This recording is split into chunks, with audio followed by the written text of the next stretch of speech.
Assalamualaikum warahmatullahi wabarakatuh.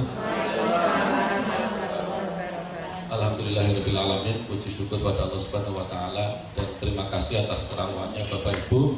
Hari ini di jam pertama ini kami berempat, saya, Sudar, kemudian Pak Karsidi, Mas Jadwiko dan Mbak Ipana akan mengimbaskan budaya positif di sekolah kita. Ini adalah salah satu dari kewajiban kami dalam mengikuti program Guru Penggerak Angkatan ke-7. Secara bergantian kurang lebih 10 menit, dimulai dari Mbak Ipana, kemudian Pak Karsidi dan Mas Jadwiko dan saya akan menyampaikan materi budaya positif ini. Selama presentasi nanti kalau ada pertanyaan ditahan dulu, ditanyakan nanti di sesi akhir setelah semua presenter memaparkan. Itu ya Pak Dewi ya. Terima kasih. Mudah-mudahan ini acara ini diberikan keberkahan oleh Tuhan, dimudahkan segala urusan kita. Untuk itu mari kita tundukkan kepala sejenak untuk bermunajat pada Allah Subhanahu wa taala. Mudah-mudahan kegiatan kita hari ini diberi kelancaran. Berdoa dipersilakan.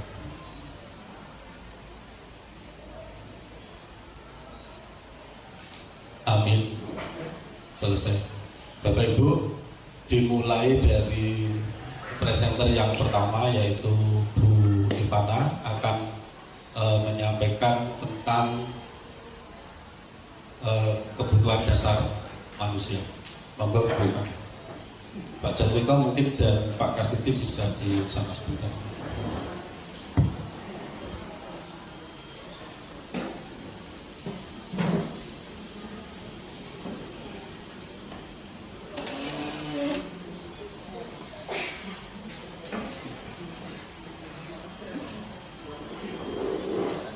Assalamualaikum warahmatullahi wabarakatuh.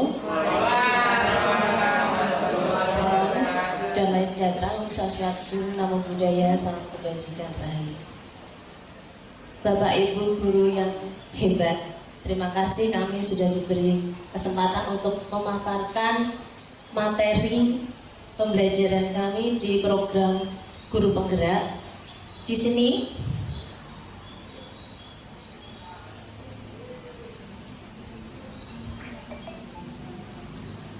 ya, kami akan memaparkan pada program pengimbasan modul 1.4 budaya positif dari calon guru penggerak angkatan ke-7.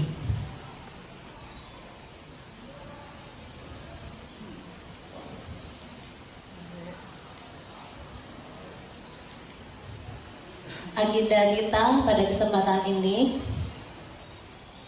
yang pertama pembukaan, yang kedua kebutuhan dasar peserta didik, peran guru penggerak, restitusi, dan kesimpulan. Bapak Ibu guru hebat, untuk membangun budaya sekolah yang positif dengan lingkungan aman dan mendukung peserta didik menjadi pribadi yang berdaya, seimbang, dan bahagia, salah satu upaya yang dilakukan guru adalah memahami kebutuhan dasar yang mendasari perilaku manusia. Ki Hajar Dewantara mengumpamakan sekolah sebagai sebuah ladang tempat persemaian bibit agar bibit bisa berkembang secara maksimal.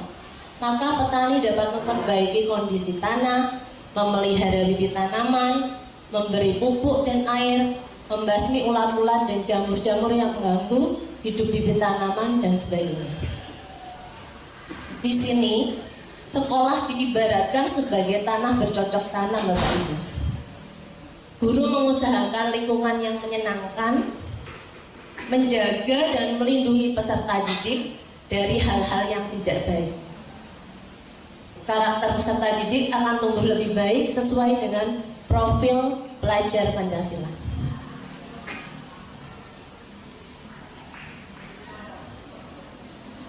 Menurut Dr. William Glaser, psikiater dari USA, seluruh tindakan manusia memiliki tujuan tertentu, yaitu memenuhi kebutuhan dasar.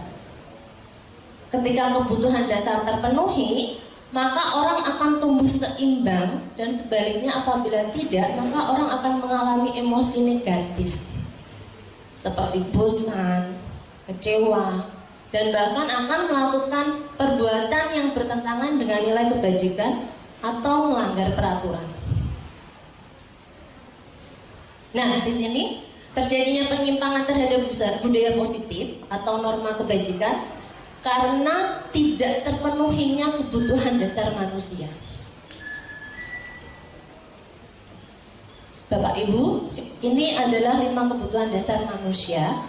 Yang pertama yaitu kebutuhan bertahan hidup atau survival, ini secara fisik, ya. Kemudian secara psikologi itu ada kebutuhan untuk merasa diterima, love belonging, kebutuhan akan kebebasan atau freedom, kebutuhan akan kesenangan atau fun, dan yang terakhir adalah kebutuhan akan penguasaan atau power. Yang pertama Bapak Ibu, bertahan hidup atau survival. Kebutuhan ini bersifat fisiologis. Jadi kebutuhan bertahan hidup itu seperti kesehatan, rumah, makanan. Ketika anak didik kita sudah terpenuhi kebutuhan tersebut, maka mereka akan bahagia. Selanjutnya, yang kedua, cinta dan kasih sayang. Kebutuhan untuk merasa diterima. Kebutuhan secara psikologis ini kebutuhan mencintai dan memiliki, meliputi kebutuhan akan hubungan koneksi sosial. Di sini biasanya peserta didik belajar karena suka dengan gurunya, itu aja, ya. Bagi mereka teman sebaya sangat penting. Mereka juga suka bekerja dalam kelompok. Yang ketiga, penguasaan, pengakuan atas kemampuan. Kebutuhan ini berhubungan dengan kekuatan untuk mencapai sesuatu, menjadi kompeten, terampil, diakui atas prestasi yang didengarkan, dan memiliki rasa harga diri. Yang keempat, kebebasan, kebutuhan akan pilihan. Kebutuhan untuk bebas adalah kebutuhan akan kemandirian, memiliki pilihan, dan mampu mengendalikan arah hidup seseorang. Peserta didik dengan kebutuhan kebebasan yang tinggi menginginkan pilihan. Mereka perlu banyak bergerak, suka mencoba hal yang baru, tidak terlalu terpengaruh orang lain, dan memiliki rasa harga diri. Dan yang terakhir, yaitu kebutuhan akan kesenangan, Bapak Ibu. Kebutuhan untuk mencari kebahagiaan, bermain, dan tertawa. Bayangkan, hidup tanpa kenikmatan apapun betapa menyedihkan, ya, kalau kita nggak bahagia. Di sini Glaser menghubungkan kebutuhan akan kesenangan dengan belajar. Jadi belajar itu dengan senang. Saat mereka bermain, mereka mempelajari keterampilan hidup yang penting. peserta didik dengan kebutuhan dasar kesenangan yang tinggi biasanya menikmati apa yang mereka lakukan. Seperti itu.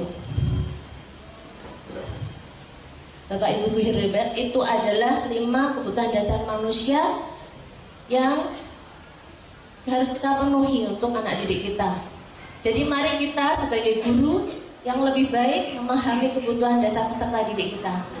Mari kita bimbing peserta didik agar menjadi berdaya seimbang dan bahagia. Mari tergerak, bergerak, dan menggerakkan. Itu aja dari saya, terima kasih. Wassalamualaikum warahmatullahi wabarakatuh. Waalaikumsalam warahmatullahi wabarakatuh. Bu Ivana, terima kasih. Presentasinya luar biasa. Assalamualaikum warahmatullahi wabarakatuh. Waalaikumsalam warahmatullahi wabarakatuh. Izin bertanya, bagaimana cara kita sebagai pendidik mengenali karakteristik siswa kita sehingga kita bisa mengetahui kebutuhan mereka. Terima kasih. Assalamualaikum warahmatullahi wabarakatuh. Waalaikumsalam. Berarti tentang kebutuhan ya. Berarti materinya Bu Ivana. Monggo Bu Ivana, silakan dijawab. Terima kasih atas pertanyaan yang bagus sekali, Bu. Tadi bagaimana cara kita sebagai pendidik mengenali karakteristik peserta didik kita agar kita mengetahui kebutuhannya.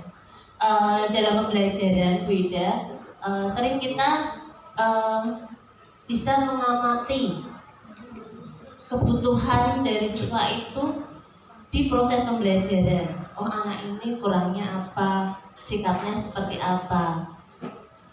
Itu bisa menjadi bahan kita untuk mengenali karakteristiknya. Selain itu, di kurikulum Merdeka kita ada yang namanya asesmen diagnostik. Biasanya di awal semester kita memberikan asesmen diagnostik untuk mengetahui apa-apa yang dibutuhkan siswa kita.